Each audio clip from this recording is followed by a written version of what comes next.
अस्सलाम वालेकुम नाज़रीन। इशूज़ में तव्हांखे भली कार। मकानी चूंडूं 15 जनवरी ते थियण तरफ़ वञी रहियूं आहिनि।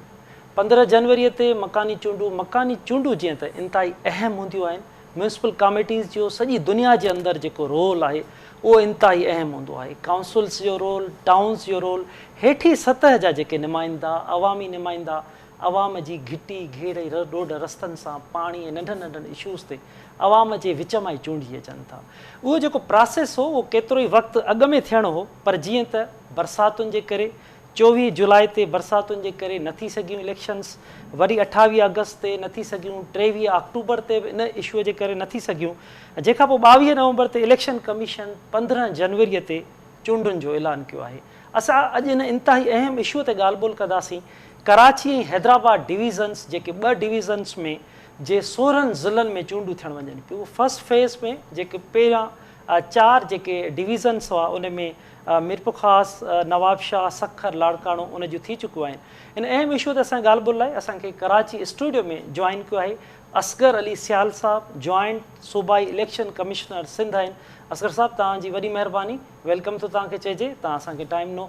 वहीद राजपर साहब असांखे कराची स्टूडियो में जॉइन कयो आहे, चीफ रिपोर्टर KT न्यूज़ आहिनि। वही साहब, तव्हांखे वेलकम थो चइजे। सोनो खान बलोच साहब, अॻूणा इलेक्शन कमिश्नर सिंध आहिनि। सोनो खान साहब, तव्हांखे वेलकम थो चइजे। ऐं असगर खाणोटी साहब हैदराबाद मां असांखे जॉइन कयो आहे, KT न्यूज़ जा रिपोर्टर आहिनि। तव्हां सभिनी खे वेलकम थो चए। असगर साहब, ॻाल्हि ॿोल जी शुरूआति तव्हां खां, असगर अली सियाल साहब तव्हां खां थी कजे त हिन वक़्तु कहिड़ी प्लानिंग्स आहिनि जेके असां ताईं मामला अचनि पिया, ख़बरूं त तव्हां जूं तयारियूं मुकमल आहिनि, कीअं तयारियूं मुकमल आहिनि, केतिरियूं हसास पोलिंग्स तव्हां करार ॾिनियूं आहिनि, इंतिज़ाम तव्हां कीअं कया आहिनि? 15 जनवरी ते कराची ऐं हैदराबाद डिवीज़न में बल्दियाती चूंडूं थी रहियूं आहिनि ऐं उन सिलसिले में इलेक्शन कमीशन ऑफ पाकिस्तान जे हिदायतुनि तहत मुकमिल इंतज़ामात कया विया आहिनि। हीअ जेका इलेक्शन थिए पई, इन में कराची डिवीज़न ऐं हैदराबाद डिस्ट्रिक्ट जे 406 यूनियन कमेटी में इलेक्शन थींदी ऐं उनखां अलावा 1313 म्यूनिसिपल कमेटियूं ऐं 42 टाउन कमेटियुनि में इलेक्शन थींदी ऐं ॿराड़ी वारनि इलाइक़नि जे 325 यूनियन काउंसिल्स में बल्दियाती चूंड थींदी। इन हवाले सां 3 क़िस्म जूं कैटेगरियूं आउं वज़ाहत कंदुमि त यूनियन काउंसिल में चेयरमैन, वाइस चेयरमैन ऐं वार्ड मेंबर प्लस मेंबर ज़िला काउंसिल जी इलेक्शन थींदी ऐं कराची डिवीज़न ऐं हैदराबाद डिस्ट्रिक्ट में जीअं त शहरी इलाइक़ा आहिनि, उन में हर यूनियन कमेटी में 2 कैटेगरीज़ ते इलेक्शन थींदी, हिकिड़ो चेयरमैन, वाइस चेयरमैन ऐं ॿियो वार्ड मेंबर जे हवाले सां। त इंतज़ाम मुकमिल कया विया आहिनि। उन हवाले सां अमले जी तैनाती बि थी वई आहे, उनजी तरबियत बि कराई अथऊं, प्लस सिंध पुलिस सां गॾिजी सिक्योरिटी प्लान बि फाइनल थी वियो आहे ऐं अमन अमान खे अञा वधीक मुयसरु बनाइण जे लाइ इलेक्शन कमीशन ऑफ पाकिस्तान तरफ़ां वफ़ाक़ी हुकूमत जे मिनिस्ट्री ऑफ इंटीरियर खे पाकिस्तान रेंजर्स ऐं पाकिस्तान आर्मी जी स्टेटिक डिप्लॉयमेंट जे लाइ बि ख़त लिखी छॾियो अथऊं। ठीकु आहे असगर साहब, हिन सां गॾु पाण ॻाल्हि ॿोल हिन ते डिस्कशन कयूं था, पर मां इन मालूम कंदुमि तव्हां खां त हीअ जेके इलेक्शन्स थियनि पियूं उन ॾींहं ते अगरि के अहिड़ा इशूज़ पैदा थियनि था त छा इलेक्शन कमीशन वटि को सेल क़ाइमु आहे, कीअं तव्हां ताईं कंप्लेंट पहुचे? जीअं असां मर्कज़ी जेका असांजी सूबाई इलेक्शन कमीशन ऑफिस आहे, उते हिकिड़ो कंट्रोल रूम क़ाइमु कंदासीं ऐं उन सां गॾोगॾु डिस्ट्रिक्ट लेवल ते बि जेके असांजो ऑफिसिस आहिनि, प्लस जेके डिप्टी कमिश्नर ऑफिसूं आहिनि, छो त डिप्टी कमिश्नर खे असां as a district returning officer तौरु मुक़ररु कयो आहे, त उते बि कंट्रोल रूम क़ाइमु थींदो ऐं जंहिंमें ज़िले इंतज़ामिया, इलेक्शन कमीशन ऐं पंहिंजो डिस्ट्रिक्ट पुलिस उन जा नुमाइंदा मौजूदु हूंदा ऐं जिथे बि का कंप्लेंट वग़ैरह थी त उनखे फ़ौरन जेको आहे सो उनजो तदारुक कयो वेंदो। ठीकु आहे भाई साहब, असगर साहब जी तव्हां ॻाल्हि ॿोल ॿुधी त केतिरियूं हसास पोलिंग्स आहिनि, छा आहिनि, त पर हिन वक़्तु जीअं त इन तयारियुनि जे हवाले सां त सिक्योरिटी जो प्लान कहिड़ो जोड़ियो वियो आहे ऐं सियासी तौर ते जीअं त MQM जी दरख़्वास्त रद्द थी आहे, उन खां पोइ इलेक्शन थियण तरफ़ वञनि पियूं, छा के कुझु ख़दशा मौजूदु आहिनि त MQM बाइकाट तरफ़ वेंदी? ॾिसो असलम, पहिरियां त इलेक्शन जेकी मकानी इदारनि जूं चूंडूं आहिनि मुसलसिल ऐं जेको आहे रोल जो शिकार हुयूं। इन भेरे जेको अदालतूं इन्वॉल्व थियूं, उनमें सियासी पार्टियूं दुर थियूं, जंहिंखां पोइ हिन वक़्तु इलेक्शन जेको 2nd फेज़ आहे कराची ऐं हैदराबाद में थिए पियो उन हवाले सां हाणे हिन वक़्तु जेके सिक्योरिटी प्लान जे हवाले सां जेको तव्हांजो सुवालु आहे उन ते सिक्योरिटी प्लान त सिंध गवर्नमेंट जे तरफ़ां उहो उनजी जोड़जक थी आहे। इलेक्शन कमीशन जी मीटिंग्स बि थियूं आहिनि, चीफ सेक्रेटरी सिंध सां, home secretary, IG, DG rangers जेके सिक्योरिटी इदारा आहिनि उन सां पूरी हिकिड़ो सिक्योरिटी प्लान बि ठहियो आहे। सेकेंड फेज़ जेको लोकल बॉडीज़ जी जेके इलेक्शन आहिनि कराची ऐं हैदराबाद में हिन वक़्तु जेके पूरा डिटेल्स साम्हूं आया आहिनि उन मूजिबि त 8,879 जेके आहिनि उहे पोलिंग स्टेशन जेके मोस्ट सेंसिटिव ऐं सेंसिटिव आहिनि पूरे जेके कराची ऐं हैदराबाद डिवीज़न में, जिन मां जेके मोस्ट सेंसिटिव कराची में हिन वक़्तु जेके फिगर इलेक्शन कमीशन ऐं सिंध पुलिस जे तरफ़ां उहे कया विया आहिनि, ठाहिया विया आहिनि। त उन में 1340 जेके आहिनि मोस्ट सेंसिटिव पोलिंग स्टेशन्स आहिनि। सेंसिटिव पोलिंग स्टेशन्स जेके कराची में आहिनि उहे 3,655 जेके पोलिंग स्टेशन्स आहिनि। और टोटल जेके सेंसिटिव ऐं मोस्ट सेंसिटिव कराची में हिन वक़्तु ताईं 4,995 पोलिंग स्टेशन्स जेके नोटिफाई कया विया आहिनि। हैदराबाद जी जेकॾहिं ॻाल्हि कजे त 3,881 जेके आहिनि मोस्ट सेंसिटिव ऐं sensitive polling stations Sindh police जे तरफ़ां ऐं सिक्योरिटी इदारा जेके आहिनि गॾियल तौर ते उनखे नोटिफाई कयो वियो आहे, जंहिंमें 997 मोस्ट सेंसिटिव पोलिंग स्टेशन्स आहिनि ऐं 2,884 जेके आहिनि उहे सेंसिटिव पोलिंग स्टेशन्स आहिनि। हिन वक़्तु ताईं जेके मुख़्तलिफ़ इदारनि जे तरफ़ां जेकी पुलिस जी जेकी डिप्लॉयमेंट आहे उन हवाले सां जेके डिटेल्स साम्हूं आया आहिनि उन में पुलिस जे तरफ़ां 67,684 जेके आहिनि उहे इन पोलिंग स्टेशन्स ते जेके सेंसिटिव मोस्ट सेंसिटिव आहिनि कराची ऐं हैदराबाद डिवीज़न में उते इहे एहलकार जेके आहिनि मुक़ररु कया वेंदा। हिन वक़्तु ताईं जेकी सिंध पुलिस जेकी दरख़्वास्त कई आहे सिंध गवर्नमेंट खे इलेक्शन कमीशन खे त 4,803 जेकी हिन वक़्तु ताईं शॉर्टफॉल आहे, खोट आहे एहलकारनि जी, जंहिंखे पूरो करण लाइ इलेक्शन कमीशन बि पाक फ़ौज जी जेको मदद घुरी आहे। मिनिस्ट्री ऑफ इंटीरियर खे ख़त लिखियो वियो आहे। हिन हवाले सां रेंजर्स जी जेको आहे मदद वरिती वई आहे त हिन वक़्तु ताईं उन शॉर्टफॉल खे पूरो करण लाइ ऐं जेके मोस्ट सेंसिटिव जे हवाले सां जेके पूरो जो प्लान ठाहियो वियो आहे उन में 8 एहलकार जेके आहिनि मुक़ररु कया वेंदा, जंहिंमें मोस्ट सेंसिटिव ते ऐं सेंसिटिव जेके पोलिंग स्टेशन आहे उन ते 4 पुलिस एहलकार उहे मुक़ररु थींदा। इहो पूरो हिकिड़ो सिक्योरिटी प्लान आहे। गाॾियुनि जे हवाले सां बि हिकिड़ी रिक्वायरमेंट ॾिनी आहे इलेक्शन कमीशन पुलिस जे तरफ़ां या जेके डिस्ट्रिक्ट एडमिनिस्ट्रेशन आहे त हिन पूरे कराची डिवीज़न में हिन वक़्तु ताईं जेके आहिनि 778 जेके आहिनि उनखे पुलिस मोबाइल्स जी घुर्ज आहे। 185 जेके आहिनि उहे बसिस जी ज़रूरत आहे। अहिड़ी तरह 193 उहे जेके आहिनि ट्रक कराची में सिर्फ़ु जेके आहिनि खे डिस्ट्रिक्ट एडमिनिस्ट्रेशन पुलिस या जेके सिक्योरिटी अमलो आहे उन्हनि जे लाइ मूवमेंट जे लाइ इनखे खपे। हिन वक़्तु ताईं हैदराबाद में बि जेको आहे मुख़्तलिफ़ रिक्वायरमेंट्स आहिनि। 459 जेके आहिनि पुलिस मोबाइल्स जेको आहे उनखे रिक्वायरमेंट कई वई आहे। ऐं जेकॾहिं हाणे पाण ॻाल्हायूं था जेके सिक्योरिटी प्रॉब्लम्स जेके थिया जेके फस्ट फेज़ में त जेके मुख़्तलिफ़ ही जेके कराची उनमें मीरपुर ख़ास समेत जेके लास्ट 2015 में जेके इलेक्शन थियूं लोकल बॉडीज़ जूं त उन में बि 17 ॼणा उहे फौत थिया। मुख़्तलिफ़ जहिड़नि में 31 जेके आहिनि उहे माण्हू ज़ख़्मी थिया। त ओवरऑल जेकॾहिं हाणे हिन वक़्तु बि जेको आहे कराची इंतिहाई सेंसिटिव आहे ऐं बदीन जे हवाले सां उते जहिड़ो थियण जा जेको आहिनि ख़दशा सिक्योरिटी इदारनि जे तरफ़ां ज़ाहिर कया विया आहिनि। कराची में तमामु घणियूं मोस्ट सेंसिटिव ऐं सेंसिटिव पोलिंग स्टेशन्स नोटिफाई कयूं वियूं आहिनि।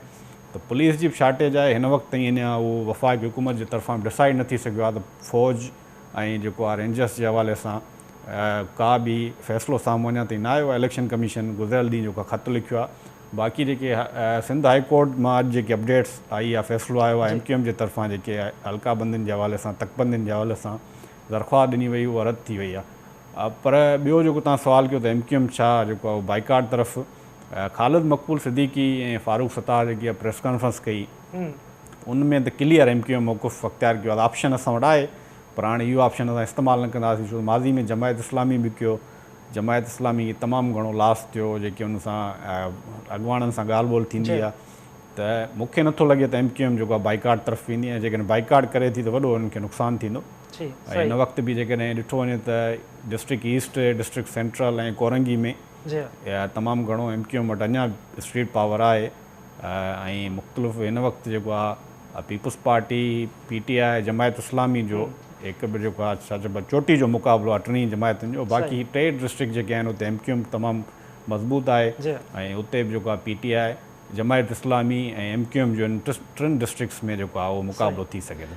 अच्छा ठीकु आहे भाई साहब। सोनू ख़ान साहब तव्हां जे उन दौर जी बि असां तव्हां खां ॼाण बि वठंदासीं, तजुर्बो बि असां सां शेयर कजो त कहिड़ियूं उन टाइम तव्हां सम्झो पिया त कहिड़ियूं कहिड़ियूं गुंजाइशूं रहिजी वियूं हुयूं, हिन भेरे उहे बहितर थियनि त हीअ इलेक्शन अञा बहितर थी सघे, छो जो सियासी सरगर्मियूं इंतिहाई तेज़ आहिनि, मुख़्तलिफ़ जमायतूं इन में हिसो वठी रहियूं आहिनि, मकानी चूंडूं बि केतिरियूं अहम आहिनि, इन ते तव्हांजो छा चवणु? असलम साहब, इन में अर्ज़ आहे त जेका इलेक्शन आहे पूरी दुनिया में किथे बि पीसफुल न आहे थींदी, छो जो किथे न किथे जहिड़ा जटा थींदा आहिनि। ख़ासि तौर ते असांजो जेको एशिया वारो इलाइक़ो आहे ऐं फार ईस्ट में अवां सेलून खे ॾिसो, अवां इंडिया खे ॾिसो, अवां बांग्लादेश खे ॾिसो, अवां नेपाल, इहे इन्हनि मुल्कनि में जिते यानी त 1 डे पोल आहे या 2 डे पोल आहे त उते इंतज़ाम जेकी नाक़िस थी सघनि था, छो जो उते वोटर्स जो तइदादु तमामु घणो आहे ऐं इंतज़ाम जेके आहिनि से अणपूरा रहिजी वेंदा आहिनि। असां वटि असां हमेशह इहो चयूं था त भई जेको आहे सो 1 डे पोल खे अवां छॾे अवां मल्टी डे पोल ते वञो, पर उहा ॻाल्हि मुनासिब नथी सम्झी वञे, इन जे करे जो को ट्रस्ट नथो रहे त जेकी पार्टियूं आहिनि जेकी कॉन्टेस्ट कनि थियूं या ॿिया जेकी यानी त उन्हनि सां अलाइड आहिनि उहे पोइ चवनि था न बसि असांखे अॼु ई राति जो रिज़ल्ट खपे त कंहिं खटियो कंहिं हारायो या छा थिए। इन में इंतज़ाम जेके आहिनि अणपूरा रहिजी था वञनि। उन जो सबबु इहो थिए थो, उन जो यानी त नतीजो इहो थिए थो जो उणायूं असां जेकॾहिं 1 मिंट में 1 वोट पोल करायूं त बि जेको असांजो सिस्टम ठहियलु आहे हर बूथ ते जेतिरा वोट असां रखूं था उहे रहिजी था वञनि। हा, इहा हक़ीक़त आहे। असां वटि यानी त जेका पहिरीं 1970 वारी इलेक्शन थी उन में असांजो यानी टर्न आउट हो 60+, उन खां पोइ हमेशह असांजो टर्न आउट हेठि पियो अचे। आख़िर हिकिड़ी उहा बि इलेक्शन थी 2002 वारी जंहिंमें टर्न आउट सिर्फ़ु 32% रहियो।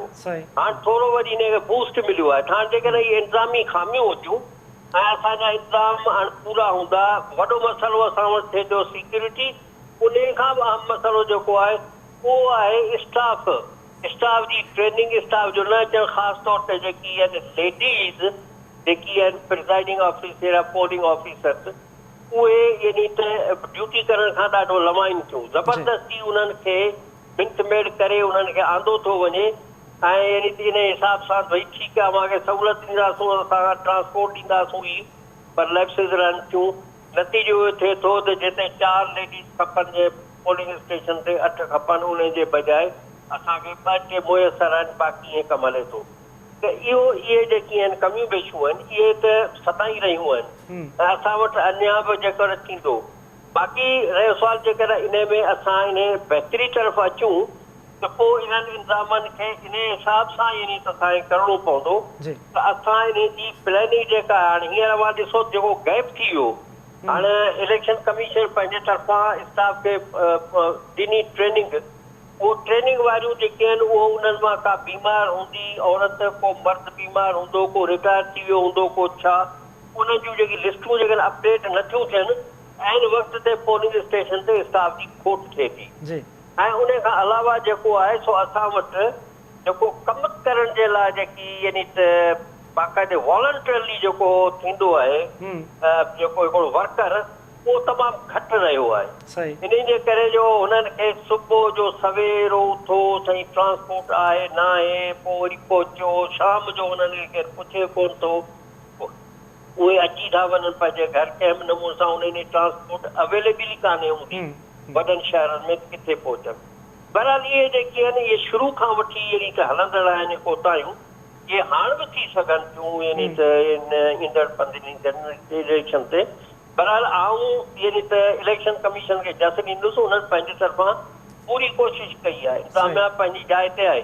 बाक़ी रहियो साल जीअं हींअर ॿुधायो वियो त भई उते सिक्योरिटी जा मसाला थींदा, उहो उन्हनि खे मोह ॾियण जे लाइ असांखे यानी त पुलिस खां अलावा असांखे रेंजर्स या किथे किथे आर्मी जी सख़्त ज़रूरत आहे, छो जो ही इलेक्शन ॾाढियूं यानी त पंहिंजो टफ थियण वारियूं आहिनि, जी बिल्कुलु ख़ासि तौर ते कराची हैदराबाद में। बिल्कुलु आहे, बिल्कुलु सही था चओ, टफ थियण वारियूं इलेक्शन्स। असगर खानोठी साहब, हैदराबाद में केतिरियूं जेके बिना मुक़ाबले माण्हू कामयाबु थिया आहिनि, मेयर जी इलेक्शन्स खे कीअं छा था ॾिसो? पीपुल्स पार्टीअ खे केतिरी अञा ज़रूरत पवंदी? MQM केतिरो टफ टाइम ॾींदी? ऐं सॼी डिवीज़न में केतिरनि उमेदवारनि हिसो वरितो आहे? जी असां ॾिसो त हिन वक़्त ताईं जेका लोकल गवर्नमेंट जी जेको मुख़्तर वारी सूरत हाल हुई, उहा काल्ह ताईं जेको अदालती हुकुमन इलेक्शन कमीशन पारां MQM जी जेके दरख़्वास्तूं हुयूं उहे रद्द करण खां पोइ राति खां कुझु सरगर्मियूं तेज़ थियूं आहिनि। तव्हांखे ॿुधायां त हैदराबाद रीजन जी जेका सूरत हाल आहे, हैदराबाद रीजन जे 6 ज़िलनि में, जंहिंमें हैदराबाद में ख़ुदि जेके पोलिंग स्टेशन्स लॻायूं वयूं आहिनि उहे 732 पोलिंग स्टेशन्स क़ाइमु कयूं वयूं आहिनि, जंहिंमें 513 पोलिंग स्टेशन्स खे हिसास, जॾहिं त 219 पोलिंग स्टेशन्स खे इंतिहाई हिसास करार ॾिनो विया। त अहिड़ी तरह मटियारी में जेको 345 पोलिंग स्टेशन्स क़ाइमु कयूं वेंदियूं, ऐं जंहिंमां 277 खे हिसास ऐं 68 खे इंतिहाई हिसास करार ॾिनो वियो इलेक्शन कमीशन पारां। ऐं इलेक्शन कमीशन जी जेके इंतिहाई हिसास ऐं हिसास पोलिंग स्टेशन्स करार ॾिनियूं आहिनि, उहे कानून लागू कंदड़ इदारनि जे ऐं पुलिस जे रिपोर्टनि जे आधार ते कयो वियो आहे। त अहिड़ीअ तरह मटियारी खां पोइ जेका जामशोरी सूरत हाल आहे, जामशोरी में मजमूई तौर ते 430 पोलिंग स्टेशन्स क़ाइमु कयूं वेंदियूं, ऐं जंहिंमें 212 जेके पोलिंग स्टेशन्स आहिनि उहे हिसास आहिनि, जॾहिं त 218 उन्हनि में इंतिहाई हिसास आहिनि। जॾहिं त टंडो लायर जी जेका पोज़ीशन आहे त उन में 299 मजमूई तौर ते पोलिंग स्टेशन्स क़ाइमु कयूं वेंदियूं, मुख़्तलिफ़ उमेदवारनि विच में जेके मुक़ाबला थी रहिया आहिनि, जंहिंमां 245 हिसास आहिनि, जॾहिं त सिर्फ़ु 54 इंतिहाई हिसास आहिनि। टंडो मोहम्मद खान जी ॻाल्हि कंदासीं त उते 230 पोलिंग स्टेशन्स आहिनि, जंहिंमें 180 हिसास आहिनि, जॾहिं त 50 इंतिहाई हिसास करार ॾिनियूं वयूं आहिनि। ऐं अहिड़ी तरह दादूअ में हैदराबाद खां पोइ घणे में घणी जेके पोलिंग स्टेशन्स आहिनि उहे दादू ज़िले में आहिनि, जिते 638 पोलिंग स्टेशन्स आहिनि, जंहिंमां 468 खे हिसास ऐं 170 खे इंतिहाई हिसास करार ॾिनो वियो आहे। मजमूई तौर ते 6 ज़िलनि अंदरि जेके हैदराबाद रीजन में अचनि था, उन्हनि में 2674 पोलिंग स्टेशन्स क़ाइमु कयूं वयूं आहिनि वेंदियूं, जंहिंमें 1895 हिसास आहिनि, जॾहिं त 779 इंतिहाई हिसास आहिनि।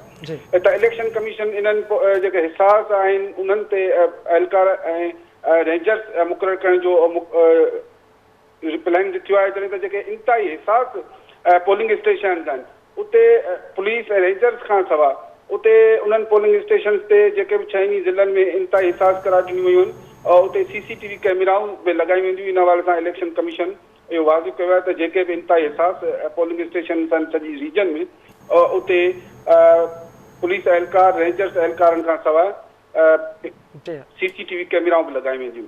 जॾहिं त हैदराबाद में मजमूई तौर ते जेको हिन वक़्त ताईं 6 रीजन में जेके मुक़ाबला थी रहिया आहिनि उहे तव्हांखे ॿुधायूं त हैदराबाद में मजमूई तौर ते 551 उमेदवार मुख़्तलिफ़ सीटुनि ते, जंहिंमें chairman, wise chairman, general council आहिनि। ऐं हैदराबाद जी तव्हांखे ख़बर आहे त म्यूनिसिपल कॉर्पोरेशन आहे, हुन में मजमूई तौर ते 160 यूनियन कमेटियूं आहिनि। जॾहिं त हैदराबाद खां पोइ जॾहिं मटियारी जी ॻाल्हि कंदासीं त मटियारीअ में 715 उमेदवारनि में मुख़्तलिफ़ उहिदनि ते हिसो वठी रहिया आहिनि, जिन में विच में मुक़ाबला आहिनि। उन खां पोइ जामशोरो में 839 उमेदवार मुख़्तलिफ़ जनरल काउंसिल आहे, चेयरमैन, वाइस चेयरमैन ऐं जेके ॿियूं सीटूं आहिनि उन्हनि ते 839 उमेदवार हिसो वठी रहिया आहिनि। टंडो लायर में 781 उमेदवार हिसो वठी रहिया आहिनि। अहिड़ी तरह टंडो मोहम्मद खान में 452 ऐं दादू में 1436 उमेदवार हिसो वठी रहिया आहिनि। तव्हांखे ॿुधाईं त जेका हींअर हैदराबाद जे 6 ज़िलनि जी जेका वोटरनि जी लिस्ट आहे सूरत हाल, उन में हैदराबाद सभ खां वधीक आहे, जिते 10,53,121 रजिस्टर्ड वोटर आहिनि। हाणे ॾिसे त उनजो टर्न आउट कीअं थो रहे, जेका MQM जे बाइकाट ऐं हिसे वठण वारी पाण इन ते ॻाल्हायूं था त हैदराबाद ज़िले ते जेके पीपल्स पार्टीअ जा कुझु बिना मुक़ाबले उमेदवार बि कामयाबु थिया आहिनि, केतिरा उन्हनि खे वधीक जीअं त मेयर जे लाइ अञा वधीक उन्हनि खे ज़रूरत पवंदी? जी ठीकु आहे सर, ॻाल्हि ॿोल पाण जारी रखूं था। असगर अली सियाल साहब असां सां गॾु मौजूदु आहिनि। जी असगर, मुंहिंजो आवाज़ अचे थो तव्हांखे? आज़ाद उमेदवारनि खां या जेके ठीकु आहे असगर, पाण ॻाल्हि ॿोल जारी रखूं था। सियाल साहब, सोनू खान बलोच साहब ॻाल्हि कई त अमले पहुचाइण जूं हिकु त इहे शिकायतूं साम्हूं ईंदियूं आहिनि, उन लाइ हिकमत अमली कहिड़ी जोड़ी वई आहे? अॻी जेकी फर्स्ट फेज़ में कुझु हंधनि ते झेड़ा थिया उन लाइ कहिड़ो तव्हां सिक्योरिटी प्लान कहिड़ी प्लानिंग्स तव्हां ठाही आहे त जीअं घटि में घटि अहिड़ा मामला थियनि ऐं ख़ैर ख़ूबीअ सां इलेक्शन थी सघे? सिक्योरिटी प्लान वारे सां पहिरीं ॿुधायूं त सिंध पुलिस ॿिन्ही डिवीज़न में तमामु मुयसर प्लान तरतीब ॾिनो आहे। जीअं राजपर साहिबु ॿुधायो त जेके इंतिहाई हसास पोलिंग स्टेशन्स आहिनि उते हिकु 8 जी हुन नफ़री लॻाईंदा, यानी 8 जवान हूंदा, हिकु हुनजो इंचार्ज हूंदो, उहो इंस्पेक्टर लेवल जो या सब इंस्पेक्टर लेवल जो हूंदो।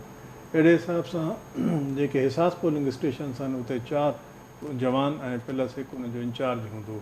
उन सां गॾोगॾु पाकिस्तान रेंजर्स जी स्टेटिक डिप्लॉयमेंट बि हूंदी ऐं पाकिस्तान आर्मी बि हूंदी ऐं QRF तौरु बि हू मूवमेंट कंदा, त पूरी कोशिशि हूंदी त को अणवणदड़ वाक़ियो न थिए। उन सां गॾोगॾु अमले खे बि असां तरबियत दौरान इहो ॿुधायो वियो त भई अव्हांखे जीअं त प्रिज़ाइडिंग अफ़सर खे first class magistrate of power election commission ॾिना आहिनि, त जिथे बि का वायोलेशन थिए, का भंजकड़ी थिए, त उनखे बाक़ाइदे जेको आहे सो क़ानूनी कार्रवाई करणी आहे। त उमेद था कयूं त पहिरें मरहले खां जे मुक़ाबले में हीअ इलेक्शन पुरअमन थींदी। ॿियो जेको तव्हांजो सुवालु हो अमले जे हवाले सां, त असां हिन दफ़े पूरी कोशिशि कई आहे त इनखे अमले खे असां जॾहिं ट्रेनिंग कराईसीं त उन्हनि खे पाबंद कयोसीं त भई अव्हांखे जेको आहे सो ड्यूटी करणी आहे ऐं न कंदो त अव्हांखे जेको आहे सो एक्शन थींदो। छो जो कानून में बि आहे त जेको अमलो घुसाईंदो या हथु रांदि कंदो इलेक्शन जे सामान सां, त उनजे ख़िलाफ़ बि जेको आहे सो सज़ा मौजूदु आहे। ऐं प्लस असां फंड्स जेको आहे सो DRO साहिबान खे ॾेई छॾिया आहिनि गाॾियुनि जे हवाले सां, त उहे गाॾियुनि जो बंदोबस्तु कनि ऐं अमले खे जेको आहे सो गाॾियुनि जे हिकिड़ो ॾींहुं परियां पोलिंग स्टेशन ते पहुचाइणो आहे ऐं इलेक्शन जे टाइम ख़तमु थियण खां पोइ उन्हनि खे वापसि खणी अचिणो आहे। त उहे पंहिंजो कम्यूनिकेशन प्लान बि उन्हनि ठाहियो आहे, पंहिंजो DRO साहिबान ऐं ट्रांसपोर्टेशन प्लान। त पूरी कोशिशि आहे त का कोताही न थिए ऐं जेको अमलो यानी मुक़ररु थियो आहे उहो ई ड्यूटी करे, प्लस रिज़र्व में बि असां मुक़ररु कयो आहे। सियाल साहब, हिते हिकिड़ी नंढो सवाल, जीअं त सोसाइटी में इन ते डिबेट बि पढ़ियल लिखियल माण्हुनि वटि थींदी रही आहे, इहा ॻाल्हि ॿोल हलंदी रही आहे, त छा इलेक्शन कमीशन वटि पंहिंजो अमलो न आहे? उन जे लाइ का तजवीज़ूं, उन लाइ का प्लानिंग तव्हां वटि आहे जीअं हर भेरे थिए थो? या इहो ई तरीक़ेकारी इहो बहितर आहे जेको टीचर्स वारो आहे? ॾिसो, पाकिस्तान जे आइन में हिकु आर्टिकल आहे 220, उन तहत जेके बि इंतिज़ामी इदारा आहिनि उहे इलेक्शन कमीशन जी मदद करण लाइ पाबंद आहिनि। असांजो हर डिस्ट्रिक्ट में या डिवीज़न लेवल ते हिकिड़ो महदूद अमलो हूंदो आहे ऐं हीअ हिकु इलेक्शन कराइण वॾी एक्सरसाइज़ आहे। सो पोलिंग स्टेशन्स आहिनि, पोलिंग बूथ आहिनि, उते तमामु लखनि जे हज़ारनि तइदाद में अमलो घुरिजे थो। इन करे असां जेको आहे सो मुख़्तलिफ़ जेके इदारा आहिनि वफ़ाक़ी हुकूमत जा या सूबाई हुकूमत जा, उन जे अमले जो ख़िदमात वठंदा आहियूं एज़ ए प्रिज़ाइडिंग अफ़सर या असिस्टेंट प्रिज़ाइडिंग अफ़सर, पोलिंग ऑफिसर। इन करे असां जेको आहे सो उन आर्टिकल 220 तहत उन जूं ख़िदमतूं वठंदा आहियूं। असांजो अमलो महदूद तइदाद में आहे। सही। अच्छा सियाल साहिबु, इन सां गॾु ई त टर्न आउट जेको फर्स्ट फेज़ में रहियो, छा था सम्झो सेकेंड फेज़ में उन खां वधीक रहंदो? ऐं इन सां गॾोगॾु ख्वाजा सरान खे बि तव्हां नुमाइंदगीअ जी ॻाल्हि थी आहे, उन हवाले सां कहिड़ी प्लानिंग आहे? जी, इहा पंहिंजो हिन लोकल गवर्नमेंट एक्ट में हींअर अमेंडमेंट थी आहे त हिकु सीट जेको आहे सो हर काउंसिल में, जेके मेट्रोपॉलिटन कॉर्पोरेशन आहे या म्यूनिसिपल कॉर्पोरेशन आहे, म्यूनिसिपल कमेटी आहे टाउन, उते उनजी नुमाइंदगी रखी वई आहे, हिकु सीट ख्वाजा सरान जी, प्लस हिकु सीट जेके माज़ूर कोटा आहे उन्हनि लाइ बि रखी वई आहे। त उन्हनि खे बि बिल्कुलु पूरो मौक़ो मिलंदो जॾहिं हीउ पहिरियों मरहलो डायरेक्ट इलेक्शन जो मुकमिल थींदो, जॾहिं मख़सूस निशस्तुनि जी इलेक्शन थींदो, उन में हू हिसो वठंदा बिल्कुलु। सही। अच्छा भाई साहब, पहिरियों जेको मेयर जी असां ॻाल्हि कयूं था, जमशेद मेहता साहिब जी, 1933 में पहिरियों मेयर। अॼु ही जेकी इलेक्शन थी रही आहे, वसीम अख्तर 29 मेयर हो, ही 30 मेयर हाणे अचिबो। त उन दौर में तमामु वॾा कम थिया, मेयर जेके हेठी जेके इलेक्शन्स हुजनि थियूं तमामु वॾा अहम हुजनि थियूं। मकानी हिन में जेको अवाम पंहिंजा अगरि हक़ीक़ी नुमाइंदा चूंडे अचे थो, छा था सम्झो कराची शहर जीअं त तमामु वॾो शहर आहे, इन ते केतिरी अहम ज़रूरत आहे त मकानी चूंडुनि में मकानी नुमाइंदा चूंडिजी अचनि ऐं उन सां कहिड़ी तब्दीलियूं अची सघनि थियूं? ॾिसो, वसीम अख्तर जो ज़िक्र कयो तव्हां मेयर जे हवाले सां, उन त पूरी जेको उन मुदो हुयो उन दौरान चयो त मूं वटि अख़्तियार कोन्हनि, मां बे अख़्तियार जेको आहे मेयर हुयुमि। त कमु त ॾिसो तमामु घणा आहिनि, इन जो MQM जो मौक़ुफ़ रहियो आहे त अख़्तियार मसइलनि पुलिसिंग जा अख़्तियार मिलणु घुरिजनि, एजुकेशन, हेल्थ, हिकिड़ी डिफेक्टो प्रोफेशनल गवर्नमेंट जा जेके आहिनि उनजो मुतालबो रहियो आहे। त असां जीअं मुस्तफ़ा कमाल जे दौर में उन वटि तमामु जेके आहिनि तमामु घणा अख़्तियार हुया। त हिन वक़्तु बि जेको पीपुल्स पार्टी MQM जूं जेके ॻाल्हियूं थियूं आहिनि उन में बि सदाईं उनजो इहो ई मुतालबो रहियो आहे, वधि खां वधि त पुलिसिंग ऐं जेको आहे पूरी जेकी फाइनेंस कमीशन जा पूरा उहा जेकी जोड़जक बि कोन थी सघी, मुख़्तलिफ़ इजलास थियणु घुरिजनि। हिन वक़्तु ॾिसो हाणे 3 वॾा स्टेक होल्डर आहिनि कराची में। मां जीअं पहिरियों चयुमि त चोटी जो मुक़ाबिलो आहे, पीपुल्स पार्टी, PTI ऐं जमायत इस्लामी। ऐं 3 डिस्ट्रिक्ट में जेको आहे हिन वक़्तु जेको आहे कोरंगी डिस्ट्रिक्ट सेंट्रल ऐं ईस्ट में MQM जो तमामु उन में मुक़ाबिलो थींदो PTI। त हिन वक़्तु हाणे इहो चवणु पहिरियां ई त भई मेयर केरु थींदो इन हवाले सां अञा त पूरो इलेक्शन थियणी आहे, पूरो हिकिड़ो प्रोसेस आहे।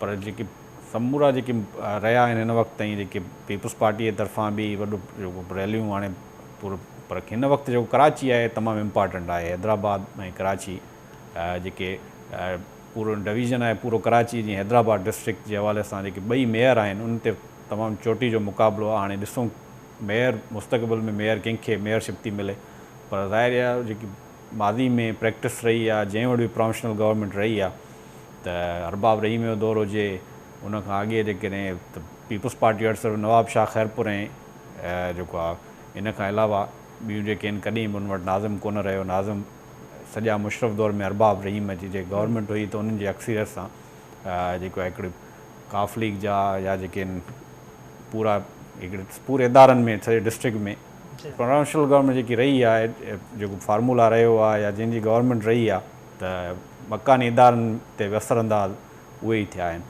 हिन वक़्तु बि जेको बज़ारि लॻे पियो त कराची में बि जेको आहे उहो कम बि हिन वक़्तु जेके थियनि पिया उहे बि आहिनि। जमायत इस्लामी तमामु घणी महिनत कई आहे हिन वक़्तु, जेके इशूज़ बेस्ड जेकी महिनत कनि पिया। PTI जो तमामु जेको ख़ामोश जेको वोटर आहे, हिन में जेके ज़मीनी चूंडूं नंढियूं चूंडूं थियूं आहिनि उनमें असां ॾिठोसीं त MQM खे TLP जो हिकिड़ो तमामु वॾो माना मज़हबी वोट साम्हूं आयो आहे, मतिलबु लियारी में उन सीट कढी। ऐं हाणे बि जेकॾहिं लांडी में कोरंगी वारो तक ॾिसूं, शाह फैसल वारो, तमामु घणा उनजा वोट रहिया। त पूरा जेकॾहिं फैक्टर हाणे इहो चवणु हिन खां अॻे जेको आहे पहिरियां सही न रहंदो त मेयरशिप कहिड़ी जमायत खे मिलंदी, पर इहो आहे त जहिड़ो आहे 3 वॾियुनि जमायतुनि में सभिनी जी दावा आहे, सभिनी जी दवा आहे। हाणे इलेक्शन जे ॾींहुं थींदी त उन खां पोइ जेके नंबर्स ॾिसंदासीं, सीटूं कंहिंखे केतिरियूं मिलनि थियूं, उन खां पोइ चई सघिजे थो मेयर कंहिंजो हूंदो। बिल्कुलु।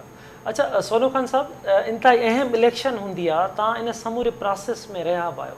मकानी चूंडियूं हेठी सतह जी चूंडियूं, तजवीज़ूं कहिड़ियूं था ॾियो सरकार खे? चूंडियल जेके ईअं नुमाइंदा बीहनि था, कहिड़ी प्लानिंग्स हुजणु घुरिजे, कहिड़ियूं नयूं तजवीज़ूं हुजनि? तव्हां दुनिया जे इलेक्शन वारे प्रोसेस खे बि ॾिसो था, कहिड़ियूं सलाहूं हूंदियूं जंहिं ते अमल कजे? त जेको असांजो कानून आहे, लोकल गवर्नमेंट एक्ट जी, सिंध लोकल गवर्नमेंट एक्ट, उन में जेकी आहे न पंहिंजो जुज़ जंहिं तहत मेट्रोपॉलिटन कॉर्पोरेशन खे छा करिणो आहे, म्यूनिसिपल कॉर्पोरेशन खे छा करिणो आहे, टाउन कमेटियूं, म्यूनिसिपालिटियूं या यूनियन काउंसिल, उन्हनि में सभिनी जा पंहिंजा पंहिंजा पावर्स उहे ॾेखारियल आहिनि। त उन्हनि खे कहिड़ियुनि कहिड़ियुनि ॻाल्हियुनि खे ॾिसणो आहे, टैक्स रिकवरी कीअं करणी आहे, छा करिणो आहे, ऐं पंहिंजे रीति रोज़मर्रा जे कारोबार खे कहिड़े नमूने सां हलाइणो आहे। हाणे रहियो सुवाल त उन में इहो आहे त उहो जेको आहे मेयर आहे या चेयरमैन, उहो उन ते केतिरे क़दुरु अमल करे थो या अमल कराए सघे थो, असांखे इन ॻाल्हि खे ॾिसणो आहे। ॿी ॻाल्हि त जेकॾहिं यानी त सिर्फ़ु यानी त कमु घटि ऐं यानी त पिटको घणो वारो उहो त जेको तरीक़ो आहे सो सही, हिते जेकी सुठा एडमिनिस्ट्रेटर आहिनि उहे पंहिंजो पाण में उहे ज़रिया पैदा कंदा आहिनि त असांखे कहिड़े नमूने सां कमु करिणो आहे ऐं उन खे कहिड़े नमूने सां यानी त सॼे यानी त पूरी पंहिंजी जेका अथसि ज्यूरिसडिक्शन उन में बराबरी जे बुनियाद ते उन कमु कराइणु खपनि। ईअं न जो त पिक ऐं चूज़ ते पोइ जेको यानी थिए त हिकिड़ा माण्हू राज़ी ॿिया माण्हू नाराज़, त उन नमूने सां पोइ सिस्टम कोन हलंदो। असांखे सिस्टम हलाइण जे लाइ हिकिड़ी अख सां सभिनी इलाइक़नि खे ॾिसणो आहे किथे किथे सफ़ाई न आहे, सभिनी हंधनि सफ़ाई थियणु खपे, किथे कहिड़ो यानी त कहिड़ी शइ जी ज़रूरत आहे, रोड रस्ता नालियूं इन सभिनी खे बराबरी जे बुनियाद ते करणु खपनि त शिकायतूं घटि रहंदियूं।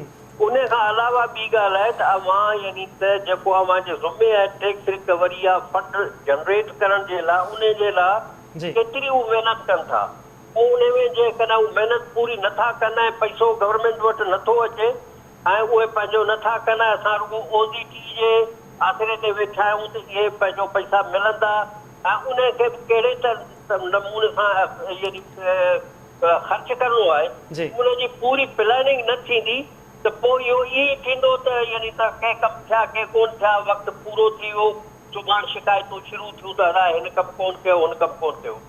इन जे लाइ पूरी पहिरीं त बजट ते नज़रसानी कजे, पोइ वेही उन जे डेवलपमेंट स्कीम खे ॾिसे, जेकी पघारनि जा पेंशन जा या ॿिया जेकी बि उन में लाइबिलिटीज़ आहिनि उन जा पैसा अलॻि अचनि था ऐं ही जेकी डेवलपमेंट वारा कम आहिनि उन डेवलपमेंट जे कमनि खे प्रायोरिटी ते ॾिसिजे त भई पहिरीं प्रायोरिटी हिन कम खे ॾिजे या हुनखे कम खे ॾिजे, उन जे लाइ वेही मीटिंग कजे, उन में मोनोपोली अख़्तियार न कजे।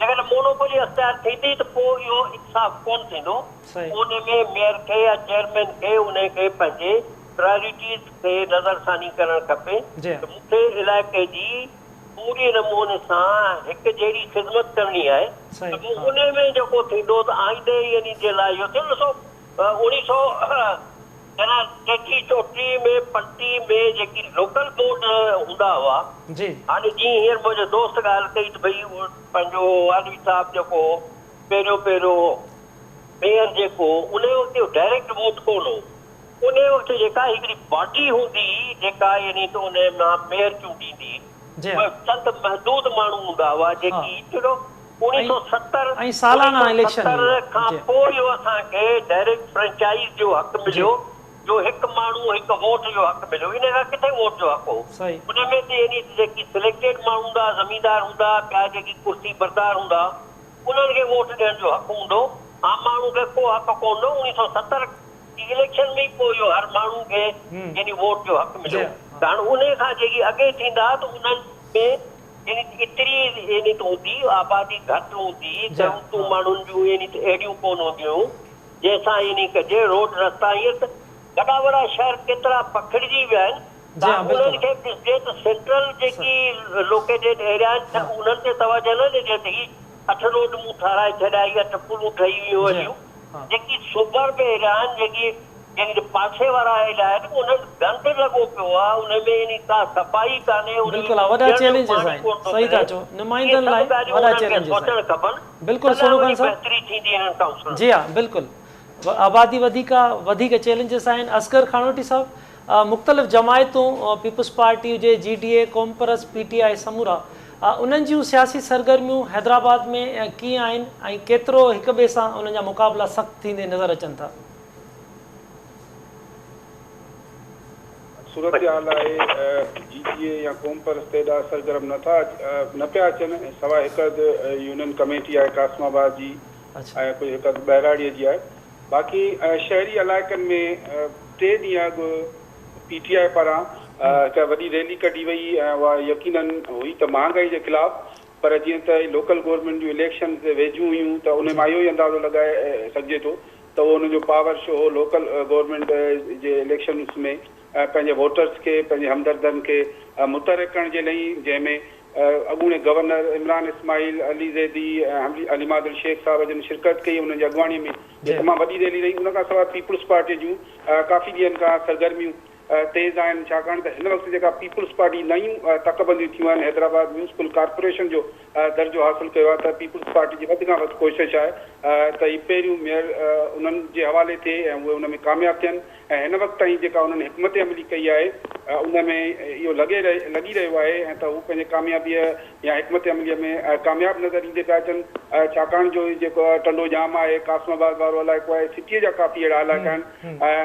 उन खां सवाइ ख़ुदि लतीफ़ाबाद जा शहरी इलाइक़ा बि कुझु अहिड़ा आहिनि जिते पीपुल्स पार्टी काफ़ी सीटूं खणण जे पोज़ीशन में आहे, छाकाणि त MQM में PTI जो जेको वोट विरहाइजे थो ऐं हिन वक़्तु PTI, MQM ऐं पीपुल्स पार्टी शहरी इलाइक़नि में जेके बहिराड़ीअ वारा इलाइक़ा आहिनि उते PTI ऐं MQ में एतिरी मुतहद या सरगर्म नज़र न पई अचे, पर शहरी इलाइक़नि में इहे टी पार्टियूं नज़र तमामु घणी मुतहरिक आहिनि ऐं पंहिंजूं सीटूं खटण जे लाइ नुंहुं चोटी जो ज़ोर लॻाए रहियूं आहिनि।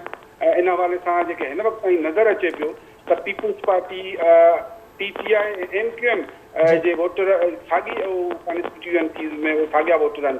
पीपुल्स पार्टीअ जो शहरी इलाइक़नि में पुराणो रिवायती वोटर आहे उहो यकीनन पीपुल्स पार्टी जी तरफ़ वेंदो, उहो PTI या MQM जे तरफ़ न वेंदो।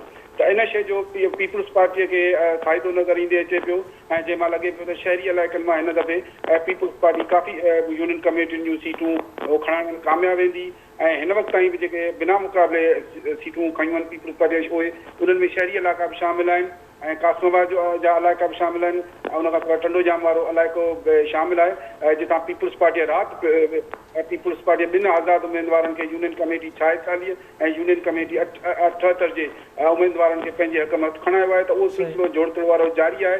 त हिन वक़्तु ताईं MQM एतिरी सरगर्म असांखे नज़र न पई अचे हिन वक़्तु ताईं जेको हैदराबाद में अञा ताईं उन्हनि जी का सियासी रैली सियासी कार्नर मीटिंग या जलसो बि थींदे नज़र न पियो अचे, छो त MQM इलेक्शन मुलतवी कराइण जे लाइ इलेक्शन कमीशन ऐं अदालती फॉर्म इस्तेमालु करे रही हुई, तंहिं करे हुननि जी कोशिशि हुई त ही इलेक्शन मुलतवी थियनि। पर हाणे जीअं त बाक़ी इलेक्शन में 4 ॾींहं वञी बचिया आहिनि तंहिं करे हाणे ॾिसिजे त MQM कहिड़ी थी हिकमत अमली तइ करे ऐं सरगर्मियूं कहिड़े तरीक़े सां पंहिंजी शुरू थी करे। पर ऐं PTI काफ़ी सरगर्म आहे। शहरी इलाइक़नि में वॾा बैनर्स लॻल आहिनि, वॾा पोस्टर्स लॻल आहिनि, उन्हनि जा कार्नर गॾिजाणी बि थी रहियूं आहिनि ऐं उन सां गॾु पीपुल्स पार्टी त अॻई तमामु घणो सरगर्म नज़र अचे थी। उन जेके मक़ामी बिल्कुलु हैदराबाद कराची मेयर्स जे इलेक्शन इंतहाई टफ हूंदी ऐं इंतहाई सख़्तु मुक़ाबिलो हूंदो।